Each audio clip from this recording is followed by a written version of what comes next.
Hello guys, कैसे हैं आप सर। उम्मीद करते हैं आप अच्छे होंगे। फिर से एक बार आपका अपने चैनल कैरियर प्लेटफॉर्म में स्वागत है। मैं शिवम चतुर्वेदी। आज हम शुरू करेंगे क्लास 7th का जियोग्राफी। और क्लास 7th के जियोग्राफी में हम पढ़ेंगे पहला चैप्टर पृथ्वी की आंतरिक संरचना। पृथ्वी की आंतरिक संरचना के बारे में जानेंगे। हमारा क्लास 6 का सेशन चल रहा है। अगर आप लोग उसको नहीं देख पा रहे हैं या नहीं ढूंढ पा रहे हैं तो ऊपर आई बटन करके आ रहा होगा, उसको क्लिक करिए, आपको हमारी सारी वीडियो मिल जाएगी पिछली।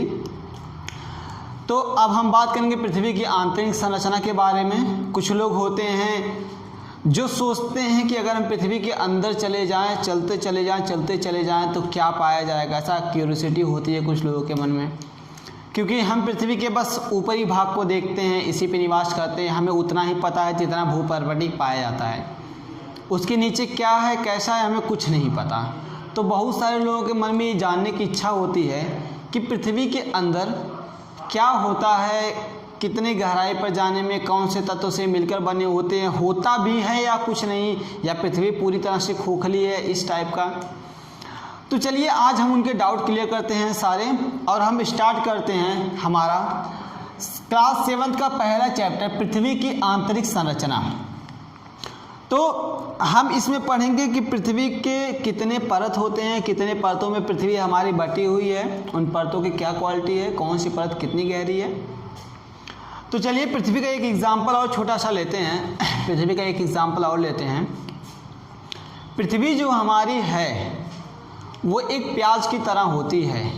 एक प्याज की तरह होती है। प्याज का मतलब कि जैसे प्याज को हम एक परत की तरह निकालते जाते हैं, उसके छिलके को परत की तरह निकालते जाते हैं, मतलब कई परतें पाई जाती हैं प्याज में।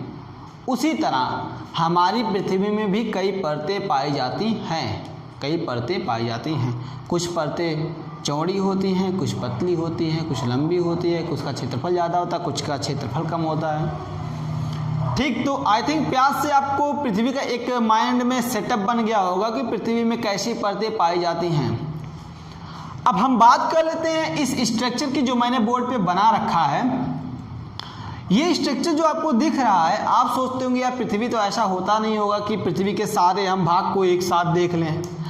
तो मैं आपको समझाता हूँ। मान लीजिए ये पृथ्वी है, कल्पना करिए कि मैं इतना ताकतवर हूं कि मैं पृथ्वी को बीच से काट दिया। मैंने पृथ्वी को बीच से काट दिया। मैं इतना ताकतवर हूं, मैंने पृथ्वी को बीच से काट दिया। जब बीच से इसे काटेंगे तो हमें कुछ ऐसा ही स्ट्रक्चर देखने को मिलेगा। ऐसा ही स्ट्रक्चर देखने को मिलेगा। अब एग्जाम्पल ले फिर से प्याज का। तो प्याज पहले पूरा क्या होता है, एक शेप में होता है, एक ही परत में। हमें बस ऊपर का ही परत दिखता है, लेकिन जब हम उसको बीच से काटते हैं तो उसमें कई परत दिखने लगती है। कई परत इस तरह से प्याज के अंदर कई परत दिखने लगती है, ऐसे। तो ये फिगर समझ में आया होगा ये क्यों हमने इस तरह से इसको दिखाया है। क्योंकि हम बोर्ड पे सारे उसके जितने भी भाग होते हैं सबको एक साथ दिखा सकें, इसीलिए हमने इसको ऐसा बनाया। चलिए पढ़ते हैं पृथ्वी के कितने भाग होते हैं और सारे भागों के बारे में पढ़ते हैं। देखिए हमारा टॉपिक है पृथ्वी की आंतरिक संरचना, यानी पृथ्वी के अंदर कैसी संरचना है, कैसी बनावट है, हम उसके बारे में समझेंगे। तो पृथ्वी जो हमारा है वो 3 परतों से मिलके बना है। 3 परतों से मिलकर बना है। जो सबसे बाहरी परत होता है उसे हम कहते हैं भूपर्वतीय। उसके बाद जो परत पाया जाता है उसे कहते हैं मेंटल। और सबसे लास्ट में, सबसे अंत में जो परत पाया जाता है उसे हम कहते हैं कोर। सबसे आंतरिक परत को क्या कहते हैं, कोर। तो हमने देखा पृथ्वी को हमने 3 भागों में मुख्यतः डिवाइड किया। क्या क्या, भूपर्वतीय, मेंटल और कोर। अभी हम आगे पढ़ेंगे तो हम पढ़ेंगे कि मेंटल को और कोर को भी हमने 2 भागों में डिवाइड किया है। फर्स्ट बाह्य मेंटल और आंतरिक कोर, आंतरिक मेंटल, और दूसरा बाह्य कोर और आंतरिक कोर। चलिए पहले यहीं से हम उठा लेते हैं और पढ़ते हैं भूपर्वतीय के बारे में, यानी भूपर्वतीय के बारे में। भूपर्वतीय क्या होता है, देखिए भूपर्वतीय पृथ्वी का सबसे ऊपरी भाग होता है। पृथ्वी का सबसे ऊपरी भाग होता है। अगर हम इसको ऐसे माने कि ये पृथ्वी के तीनों भाग हैं, ये पृथ्वी के तीनों भाग हैं, तो जो सबसे ऊपरी वाला भाग है जहाँ पे मनुष्य, जीव जंतु, पेड़ पौधे सब रहते हैं, वही भाग क्या है? भूपर्पटी वाला भाग है। वही भाग क्या है? भूपर्पटी वाला भाग है। यहीं पर जीवन संभव होता है, इनमें नहीं होता है। ऐसा क्यों, वो भी हम जानेंगे। तो देखिए, भूपर्पटी के बारे में मैंने बताया कि भूपर्पटी पे जीवन संभव है। यहाँ पे जीव जंतु निवास कर सकते हैं। पृथ्वी का सबसे बाहरी परत पाया जाता है। दो पॉइंट हो गया। तीसरा पॉइंट, अब इसकी लंबाई की बात कर ले अगर हम, तो पृथ्वी का जो लेंथ होता है, भूपर्पटी का जो लेंथ है, जो लंबाई है, वो है 35 किलोमीटर। कितना है? 35 किलोमीटर। यानी भूपर्पटी हमारा जो है वो 35 किलोमीटर की गहराई में पाया जाता है। पृथ्वी सतह में समुद्र तल से 35 किलोमीटर की गहराई में पाया जाता है। लेकिन यहाँ पे एक क्वेश्चन और है कि ये हर जगह एक समान गहराई में नहीं पाया जाता है। पृथ्वी जो है, अगर हम भूपर्पटी की बात करें तो ये हर जगह एक समान गहराई में नहीं पाया जाता है। वो कैसे? चलिए हम बात करते हैं। हमारी सपोज करो ये हमारी पृथ्वी है, ये हमारी पृथ्वी है। यहाँ पे कुछ पहाड़ी क्षेत्र है, यहाँ पे कुछ पहाड़ी क्षेत्र है, ये कुछ मैदानी क्षेत्र है, यहाँ पे कुछ मैदानी क्षेत्र है, और ये हमारा समुद्र तल है। ये हमारा समुद्र तल है। ये हमारा समुद्र तल है। ठीक, ये हो गया पहाड़ी क्षेत्र, ये हो गया पर्वतीय क्षेत्र, ये हो गया मैदानी क्षेत्र, और ये हो गया समुद्र क्षेत्र, समुद्री क्षेत्र। अब देखिए, हम देखते हैं कि हमारा जो पृथ्वी का जो भूपर्पटी भाग है वो उच्चावच से, यानी कि कहीं कहीं बहुत ऊंचा, कहीं कहीं बहुत गहरा, और कहीं कहीं बीच का, इस तरह की आकृति बनाए हुए है। तो उस हिसाब से जो पृथ्वी की गहराई होती है वो अलग अलग होती है, अलग अलग स्थानों पर। चलिए हम देखते हैं क्या क्या होती है। अगर हम बात करें पर्वतीय क्षेत्र की, कि पर्वतीय क्षेत्र में अगर हम बात करें पर्वतीय क्षेत्र की, कि पर्वतीय क्षेत्र में जो भूपर्पटी होती है उसकी गहराई कितना होता है, तो ये माना जाता है 70 किलोमीटर की गहराई तक भूपर्पटी पाई जाती है यहाँ पर। ठीक, अगर हम बात करें मैदानी क्षेत्र की, अगर हम बात करें मैदानी क्षेत्र की, कि मैदानी क्षेत्र में पृथ्वी का भूपर्पटी का जो लेंथ है वो कितना होता है, तो वो होता है 35 किलोमीटर तक माना जाता है। 35 किलोमीटर तक माना जाता है। अगर हम बात करें महासागरों के समुद्र तट से, मतलब आंतरिक तट से, यानी कि समझ लो यहाँ से फिर क्या हो गया, यहाँ समुद्र हमारा यहाँ पे ख़त्म हो गया, ये आंतरिक तट है समुद्र का, यहाँ पे हमारा समुद्र ख़त्म है, यहाँ पे सतह, समुद्री सतह पाई जाती है। यहाँ से देखें तो यहाँ से देखिए इसके अपेक्षा बहुत कम लंबाई हो गई है। तो ये 4 से लेके 7 किलोमीटर की यहाँ से भूपर्पटी की लेंथ मानी जाती है। तो देखें आप, भूपर्पटी में उच्चावच के कारण हर जगह अलग अलग वो क्या गहराई पाई गई है भूतल की, मतलब भूपर्पटी की। एक बार फिर से देखते हैं। देखिए, पर्वत था, ये सबसे ऊंचा है, तो यानी गहराई इसकी सबसे ज़्यादा होगी, गहराई सबसे ज़्यादा होगी, इसीलिए यहाँ 70 किलोमीटर। फिर ये मैदानी क्षेत्र, यानी देखिए पर्वत से नीचे है, बहुत नीचे है, तो यानी ये पर्वत से इसका जो मतलब गहराई होगी वो बहुत कम होगा। तो देखिए इसके अपेक्षा ये 70 था, तो इसके अपेक्षा यहाँ का जो हो जाएगा लेंथ, तो वो 35 किलोमीटर हो जाएगा। फिर समुद्र तल की बात करें तो देखिए ये पृथ्वी की सतह से अगर हम बात करें, मतलब मैदानी क्षेत्र की सतह से बात करें, तो यहाँ से लेकर यहाँ तक तो हमारा सिर्फ पानी है, यहाँ से लेकर यहाँ तक तो हमें पानी मिला। समुद्र सतह, तो समुद्र का जो आंतरिक तल है वो तो यहाँ से शुरू होता है, तो यहाँ से यहाँ तक की जो लेंथ हो जाएगी वो हो जाएगी 4 से लेकर 7 किलोमीटर तक। ठीक, तो भूपर्पटी आपको समझ में आ गया होगा। अब इसमें थोड़ा सा और देख लेते हैं कि जहाँ पे भूपर्पटी ख़त्म होती है, जहाँ पे भूपर्पटी ख़त्म होती है, ये देखिए यहाँ पे भूपर्पटी ख़त्म हो रही है, यहाँ पे भूपर्पटी ख़त्म हो रही है, और यहीं से मेंटल शुरू हो रहा है, यहीं से मेंटल हमारा शुरू हो रहा है। तो यहाँ से एक काल्पनिक रेखा होती है कि माना जाता है यहाँ से दोनों अलग हो गई हैं, इसे हम बोलते हैं मोह अशांतत्य, मोह अशांतत्य, अशांतत्य रेखा, मोह अशांतत्य रेखा। बहुत इंपॉर्टेंट पॉइंट है, इसको अच्छे से याद करिएगा। तो भूपर्पटी जहाँ ख़त्म होती है और मेंटल जहाँ से शुरू होती है, उनके बीच एक काल्पनिक रेखा होती है जिसे हम नाम देते हैं मोह अशांतत्य रेखा। क्या नाम देते हैं? मोह अशांतत्य रेखा, जिसकी खोज मोहोरोविक नामक वैज्ञानिक ने कौन किया था? यहाँ पे देख लेते हैं, मोहोरोविक नामक वैज्ञानिक ने किया था, जिसकी खोज मोहोरोविक नामक वैज्ञानिक ने किया था, मोह अशांतत्य रेखा की खोज। क्लियर? अब इसी में एक चीज और आता है, दुर्लभता मंडल। चलिए दुर्लभता मंडल को हम मेंटल में पढ़ लेते हैं। अगली बात आती है हमारी मेंटल की। मेंटल क्या होता है?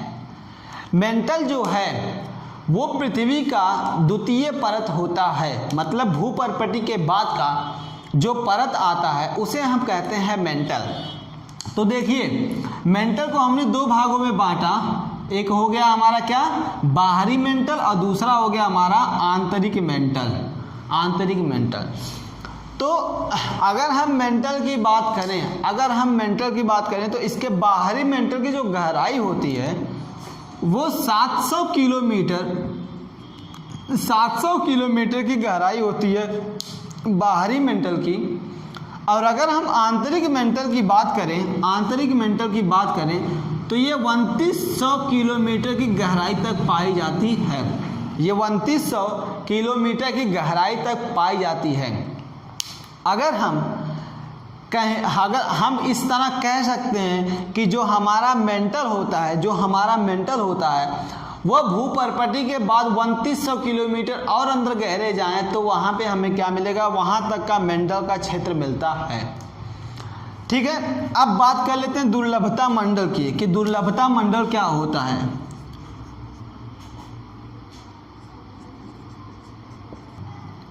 तो दुर्लभता मंडल ये हमारा, अब इसके बारे में थोड़ा जान लेते हैं। बहुत ही इंपॉर्टेंट चीज़ें हैं, जब हम ज्वालामुखी वगैरह पढ़ेंगे तो हमें इसकी ज़रूरत पड़ेगी, तो इसीलिए हम इसे जान लेते हैं।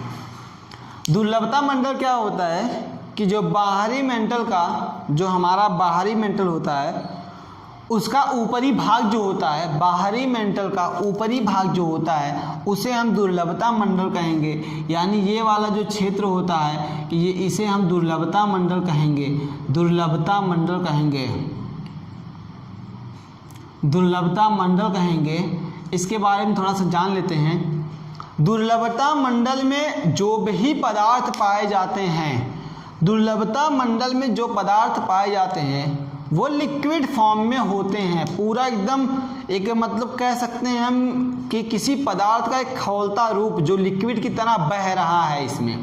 इसमें लिक्विड की तरह बहता है। सारे पदार्थ जो हैं वो आग की तरह जलते हुए लिक्विड की तरह इसमें क्या करते हैं, रोटेट होते हैं, गति करते हैं, मोमेंटम होता है उनका। ठीक ना?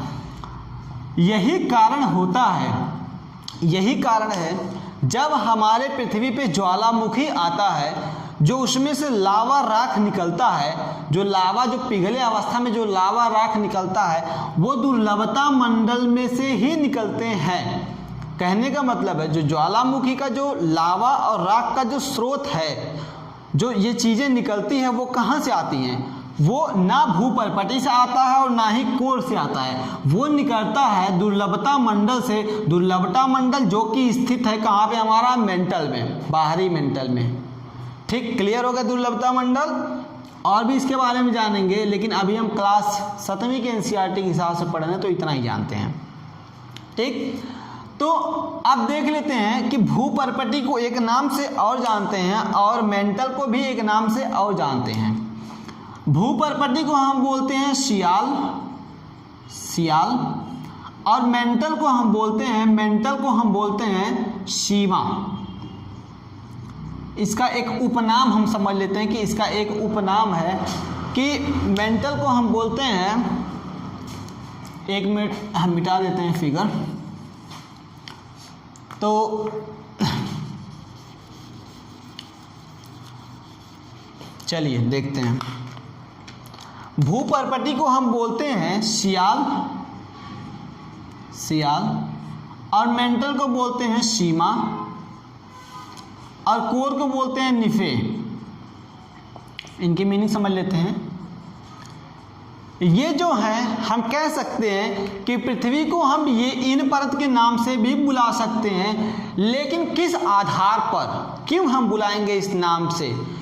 पृथ्वी पे पाए जाने वाले कणों के हिसाब से हम इन्हें 3 भागों में डिवाइड करते हैं। पृथ्वी पे पाए जाने वाले कणों के हिसाब से, मतलब कि पृथ्वी की जो अलग अलग परतें हैं वे किन किन कणों से मिलकर बनता है, उसके हिसाब से हम 3 नाम से इन्हें और जानते हैं। वो हैं सियाल, सीमा और निफे।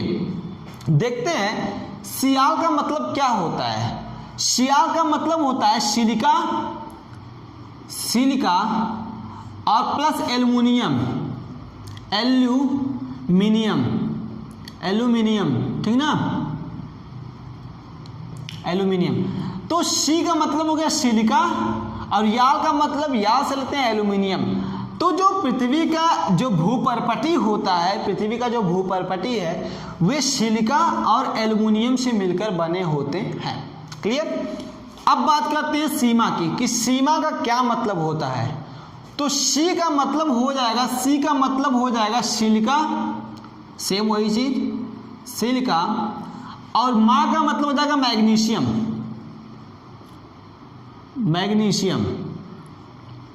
ठीक। तो यानी जो पृथ्वी का जो मेंटल वाला भाग है, जो बीच वाला भाग है जिसे हम मेंटल कहते हैं, वे बनता है सिलिका और मैग्नीशियम से। तो ऐसी बात नहीं है कि इसके अलावा और नहीं कुछ पाए जाते हैं, इसके अलावा और भी तत्व पाए जाते हैं, लेकिन कम मात्रा में पाए जाते हैं, ये ज़्यादा मात्रा में पाए जाते हैं। और निफे की चर्चा हम करेंगे जब हम कोर के बारे में पढ़ लेंगे तब। चलिए देखते हैं कोर के बारे में। अब कोर जो होता है वो पृथ्वी का सबसे आंतरिक भाग होता है, पृथ्वी के सबसे अंदर का भाग होता है जिसे हम कोर कहते हैं। समझना अब इसके बारे में। मैंने बताया कि जो ऊपरी भाग हमारा होता है, मतलब भूपर्पटी, वे कठोर अवस्था में, उसे तो हम जानते भी, हम उसे फील करते हैं, देखते हैं, टच करते हैं, कठोर अवस्था में हमें दिखता है। इसके बाद जो हमारा सेकंड आता है, सेकंड भाग जो मेंटल, वो तरल अवस्था में पाया जाता है, यानी कि वहाँ पे कुछ लिक्विड फॉर्म में जो सब सारे पदार्थ जो होते हैं वो लिक्विड फॉर्म में मूव करते हैं। फिर जो थर्ड आता है हमारा कोर जो होता है वो सॉलिड अवस्था में, सॉलिड स्टेट में, यानी कठोर अवस्था में पाया जाता है। क्यों? एक रीज़न उठता है क्यों ऐसा क्यों हुआ। जब हमारा मेंटल तरल अवस्था में था तो कठोर हमारा ये कठोर क्यों हुआ जो कोर है। तो समझो कोर के अंदर का टेम्परेचर इतना हाई होता है, टेम्परेचर बहुत हाई होता है, और पृथ्वी के ऊपर जितने भी पर्वत, महासागर और जितने भी चीज़ें हैं उन सब का प्रेशर पृथ्वी को एकदम समेट के रख देता है, जिसके कारण इसका जो आंतरिक भाग होता है उसका घनत्व तो एकदम बहुत ज़्यादा हो जाता है। जब हम घनत्व में पढ़ेंगे तो देखेंगे 7 पॉइंट समथिंग जाता है, घनत्व को आंकड़ा जो होता है वो 10 तक माना जाता है, ठीक। तो इसका घनत्व तो इतना ज़्यादा हो जाता है जिसके कारण इसके सारे पदार्थ आपस में समेट जाते हैं और ये कठोर यानी सॉलिड स्टेट का रूप ले लेता है, ठीक। पढ़ते हैं कोर के बारे में। जो बाहरी कोर होता है, ये हमारा जो बाहरी कोर है, इसकी अगर लेंथ की हम बात करें तो ये 5261 किलोमीटर तक की गहराई में पाया जाता है। 5261 किलोमीटर की गहराई तक पाया जाता है। अगर हम आंतरिक कोर की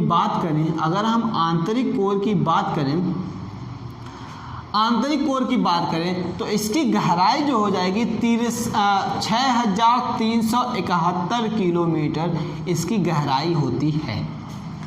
तो आज हमें पता चल गया कि जो पृथ्वी की त्रिज्या है, अगर हम देखें पृथ्वी की यहाँ पे देख लेते हैं। अगर हम पृथ्वी की त्रिज्या की बात करें यहाँ से यहाँ तक, तो पृथ्वी की त्रिज्या जो होती है वो कितना होती है, वो होती है 6371 किलोमीटर होती है पृथ्वी की त्रिज्या। इसे आप याद कर लीजिएगा। पृथ्वी की त्रिज्या हो गई कितनी हमारा 6371 किलोमीटर। अब देखते हैं इसके बारे में कि इसके कणों के आधार पे इसके कणों के आधार पे इसे हम कहते हैं निफे। इसे हम क्या कहते हैं, निफे। तो इसे हम क्या कहते हैं, निफे। निफे का मतलब समझते हैं कि निफे का क्या मतलब है।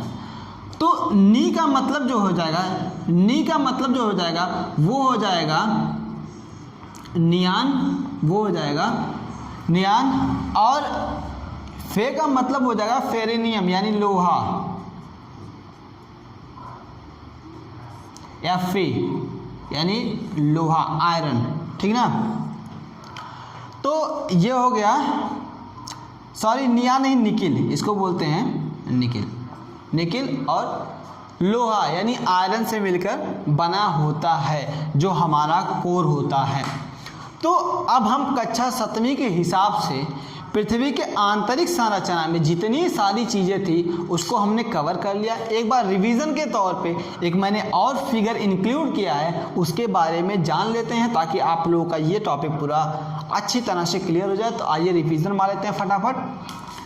यहाँ पे मैंने थोड़ा सा अलग टाइप का एक फिगर बना रखा है, उसके बारे में समझ लेते हैं। देखिए ये हमारा भूपर्पटी, भूपर्पटी जो कि पृथ्वी का सबसे बाहरी भाग है और इसकी लेंथ हमने यहाँ पे दे रखा है। आप इसकी शॉट लेना चाहें तो ले सकते हैं, आपके लिए इजी होगा।